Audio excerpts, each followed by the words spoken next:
Hello and welcome to the Head Lice Expert channel. I'm Dawn, founder of Lice Squad and Superhero Kids Hair with Care. Today I'm going to cover diagnostics of head lice. We're going to look at what the eggs look like, what the empty casings look like, what the various stages of lice look like, as well as some pseudo-nits, which most people will find in the hair and actually misdiagnose as head lice. Before we do that, I would love to ask you to please subscribe. When you subscribe and become a member, my whole video suite of how to do-it-yourself videos opens up to you. So everything you ever wanted to know about head lice is there. In the links below, you will find a petition that we are working on to raise as many signatures as we can to try and bring back some form of lice policy to schools. You know, right now, kids are allowed to go to class with lice in their hair. We are dealing with resistant super lice, and together that creates a perfect storm of parents having ongoing and persistent lice cases, which are really challenging to deal with. So down below, if you can click the link for the petition, that'd be great. There's also a bunch of other information there about how to become part of the Lice Squad family as a franchisor or as an employee or consultant. And please subscribe. We would really love to have you part of our channel and part of the Lice Squad family. So let's get on to diagnosing head lice and their eggs and what to look for. All right, so when you come into one of our clinics or we come to you, we do bring with us a head lice identification chart. This is just an education tool we use to help our clients know how to diagnose lice. And so the first thing we're going to look at are the viable nits.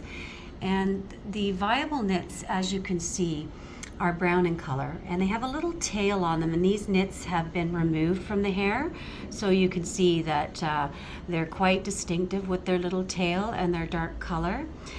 Casings, on the other hand, can have a little bit of an opaque look to them.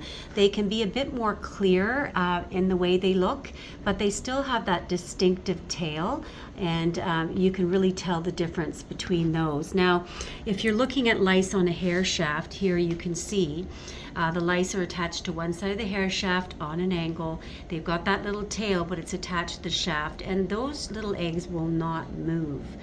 If you can look over here, we've got an empty egg casing. You can see the difference in color. It's almost opaque, but sometimes it can appear white.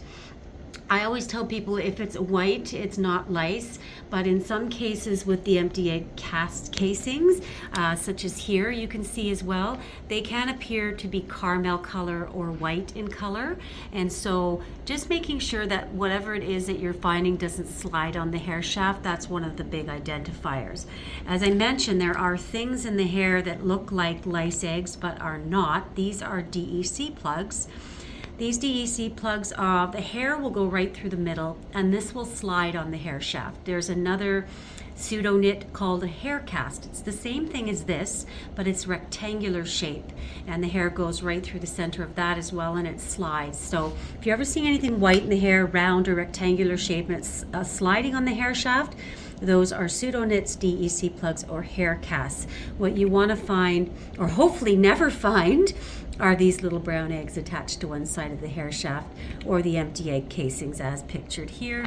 Let's see if I can get up much closer to those, and so you can really get a good look at the two together.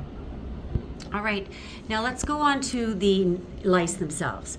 So lice, when they hatch out of the egg, they go through 3 stages. The first is the nymph stage, and as you can see, these are teeny tiny little things. They're very hard to find in the hair, and sometimes you'll see them as little red dots, and that's because they've just had a blood meal. They go on from stage 1 to stage 2, which is kind of like the teen years, and these are what they look like. They're just a little bit bigger. They're resembling more of a full-size louse. And then we have our stage 3, and they're like what we call the young adults. They're just getting ready to mate, and soon after the stage 3, we end up with our adult female and male lice. People do ask, what's the difference? And it's kind of like humans. The female lice are a little bit more round and voluptuous, whereas the male lice are a little more slim in the torso. And so we have our male and female louse, and they will lay eggs. They will mate, and they will start to lay these beautiful eggs on the hair shaft, and then the whole thing perpetuates itself. the life cycle of the head louse. We'll cover that next, but if there's any topics that you would like me to cover in an upcoming video, I would be happy to do that if you put a comment below. And please do subscribe. As mentioned, if you need help with head lice, you can call us at 888 Lice Squad, or you can come and see us at licesquad.com. We have all of the videos that you might want for do-it-yourself on this channel, and you must subscribe to get access to those. And thank you for watching, and as always, have a